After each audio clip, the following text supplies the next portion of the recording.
Hi ಎಲ್ಲ ವಿದ್ಯಾರ್ಥಿಗಳಿಗೂ educate Karnataka ಚಾನಲ್ಗೆ ಸ್ವಾಗತ.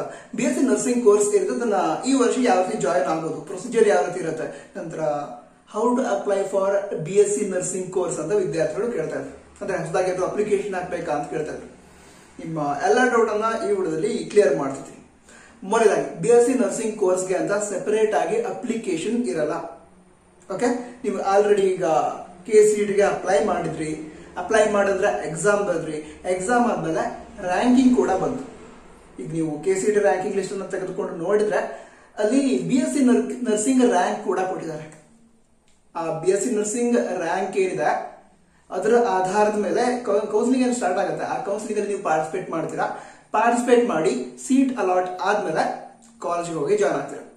ಸೆಪರೇಟ್ ಅಪ್ಲಿಕೇಶನ್ ಅಂತ ಇಲ್ಲ. ನೀವು KCET ಗೆ ಏನು ಅಪ್ಲಿಕೇಶನ್ ಹಾಕಿದ್ರಿ ಅದೇ ಅಪ್ಲಿಕೇಶನ್ ನರ್ಸಿಂಗು ಕೂಡ ಅಪ್ಲೈ ಆಗುತ್ತೆ. ಈಗ ರ್ಯಾಂಕಿಂಗ್ ಏನಿದೆ ಅದರ ಆಧಾರದ ಮೇಲೆ ಮುಂದೆ ನೀವು ಕೌನ್ಸಿಲಿಂಗ್ ಅಲ್ಲಿ ಪಾರ್ಟಿಸಿಪೇಟ್ ಮಾಡಬೇಕು. ಈಗ ನೆಕ್ಸ್ಟ್ ಸ್ಟಾರ್ಟ್ ಆಗೋದು ಆಪ್ಷನ್ ಎಂಟ್ರಿ ಅನ್ನೋ ಪ್ರೊಸೀಜರ್. ಈ ಆಪ್ಷನ್ ಎಂಟ್ರಿ ಏನಿದೆ ಅದರಲ್ಲಿ ಎಲ್ಲಾ ಕೋರ್ಸ್ಗಳಿಗೂ ಕೂಡ ನೀವೀಗ ಆಪ್ಷನ್ ಎಂಟ್ರಿ ಮಾಡಬಹುದು. Engineering, medical, nursing, B.Pharma, ಫಾರ್ಮಾಡಿ, BSc agriculture, ಈ ರೀತಿ ಎಲ್ಲಾ ಕೋರ್ಸ್ಗಳಿಗೆ ಸಂಬಂಧಿಸಿದಂತೆ ನೀವು ಆಪ್ಷನ್ ಎಂಟ್ರಿ ಮಾಡಬಹುದು. ಈಗ ಯಾವ ವಿದ್ಯಾರ್ಥಿಗಳು ನಾನು ಕೇವಲ ನರ್ಸಿಂಗ್ ಅಷ್ಟೇ ಮಾಡ್ತೀನಿ ಅಂತ ಇದ್ದೀರಾ ಅಂತ ವಿದ್ಯಾರ್ಥಿಗಳು ಆಪ್ಷನ್ ಎಂಟ್ರಿ ಲಿಸ್ಟ್ ಒಳಗಡೆ ನರ್ಸಿಂಗ್ ಕಾಲೇಜಸ್ ಅಷ್ಟೇ ಆಡ್ ಮಾಡ್ಕೋಬೇಕು. ಅಂದ್ರೆ ನಾನು ನರ್ಸಿಂಗ್ ಅಷ್ಟೇ ಮಾಡ್ತೀನಿ, ಬೇರೆ ಕೋರ್ಸ್ ಇಷ್ಟ ಇಲ್ಲ ಅಂತ ಹೇಳಿದ್ರೆ ನರ್ಸಿಂಗ್ ಕಾಲೇಜಸ್ ಅಷ್ಟೇ ಆಡ್ ಮಾಡ್ಕೋತೀರಾ. ಕಾಲೇಜ್ ಅಲಾಟ್ ಆಗುತ್ತೆ, ಅದಂತರ ಕಾಲೇಜ್ ಹೋಗಿ ಅಡ್ಮಿಷನ್ ಮಾಡ್ಕೋತೀರಾ. ನಂತರ ಈಗ ಮತ್ತೆ ಯಾವ್ದಾದ್ರು ವಿದ್ಯಾರ್ಥಿಗಳು ನಾನು ಎಂಜಿನಿಯರಿಂಗ್ ಕೂಡ ಟ್ರೈ ಮಾಡ್ಬೇಕು ಅಂತಿದ್ದೀನಿ, ಅಥವಾ BSc ಅಗ್ರಿಕಲ್ಚರ್ ಅಥವಾ ವೆಟರ್ನರಿ ಟ್ರೈ ಮಾಡ್ಬೇಕು ಅಂತಿದ್ದೀನಿ ಆರ್ತಿದ್ರೆ ಅಂತ ವಿದ್ಯಾರ್ಥಿಗಳು ನರ್ಸಿಂಗ್ ಕಾಲೇಜ್ಗಳ ಜೊತೆಗೆ BSc ಅಗ್ರಿಕಲ್ಚರ್ ಆಗಿರಬಹುದು, ನಂತರ ವೆಟರ್ನರಿ ಆಗಿರಬಹುದು, ಎಂಜಿನಿಯರಿಂಗ್ ಆಗಿರಬಹುದು, ಈ ರೀತಿ ನಿಮಗೆ ಇಷ್ಟ ಇರುವಂತಹ ಕೋರ್ಸಸ್ಗಳು ಇದ್ದಾವೆ. ಅವುಗಳ ಹೆಸರನ್ನು ಕೂಡ ಆಪ್ಷನ್ ಎಂಟ್ರಿ ಲಿಸ್ಟ್ ಒಳಗಡೆ ಆಡ್ ಮಾಡ್ಕೋಬಹುದು, ಏನು ಪ್ರಾಬ್ಲಮ್ ಇಲ್ಲ. ನಂತರ ಈ BSc ನರ್ಸಿಂಗ್ ಅಡ್ಮಿಷನ್ಗೆ ಸಂಬಂಧಿಸಿದಂತೆ ನೀವು ತುಂಬಾ ಗಮನದಲ್ಲಿ ಇಟ್ಕೊಳ್ಬೇಕಾಗಿರುವ ವಿಷಯ ಏನು ಅಂತ ಹೇಳಿದ್ರೆ ಫೀಸ್, ಕಾಲೇಜ್ ಫೀಸ್. ಯಾಕಂದ್ರೆ ಈಗ ಸೀಟ್ ಅಲಾಟ್ ಆದಾಗ ಇಂತಿಷ್ಟು ಫೀಸ್ ಅಂತ ತೋರಿಸಿರ್ತಾರೆ, ಬಟ್ ಅದೇ ನೀವು ಕಾಲೇಜ್ಗೆ ಹೋದಾಗ ಅಲ್ಲಿ ಜಾಸ್ತಿ ಫೀಸ್ ಕೇಳ್ತಾರೆ. ಜನರಲಿ ಯಾವುದೇ ಕೋರ್ಸ್ ಆದ್ರೂ ಕೂಡ ಫೀಸ್ ಸ್ವಲ್ಪ ಕೇಳ್ತಾರೆ ಕಾಲೇಜಲ್ಲಿ. ಬಟ್ ನರ್ಸಿಂಗ್ ಕಾಲೇಜ್ಗಳಲ್ಲಿ ಫೀಸ್ ಏನು ಕೇಳ್ತಾರೆ ಅದು ನೀವು ಅಂದ್ರೆ ಇಮ್ಯಾಜಿನ್ ಕೂಡ ಮಾಡೋದಕ್ಕಾಗಲ್ಲ, ಅಷ್ಟೆಲ್ಲ ಫೀಸ್ ಕೇಳ್ತಾರೆ.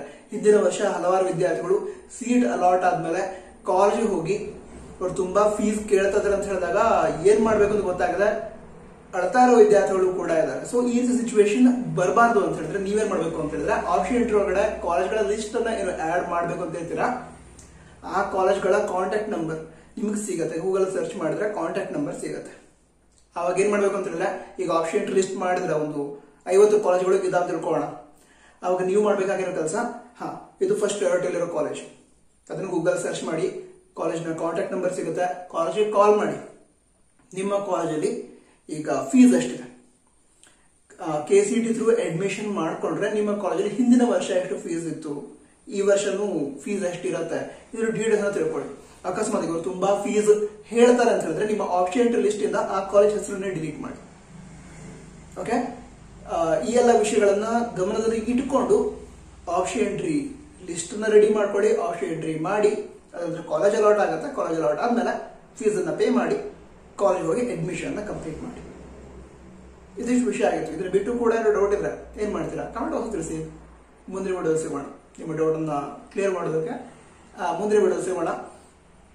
All the best. ಜೈ ಹಿಂದ್, ವಂದೇ ಮಾತರಂ.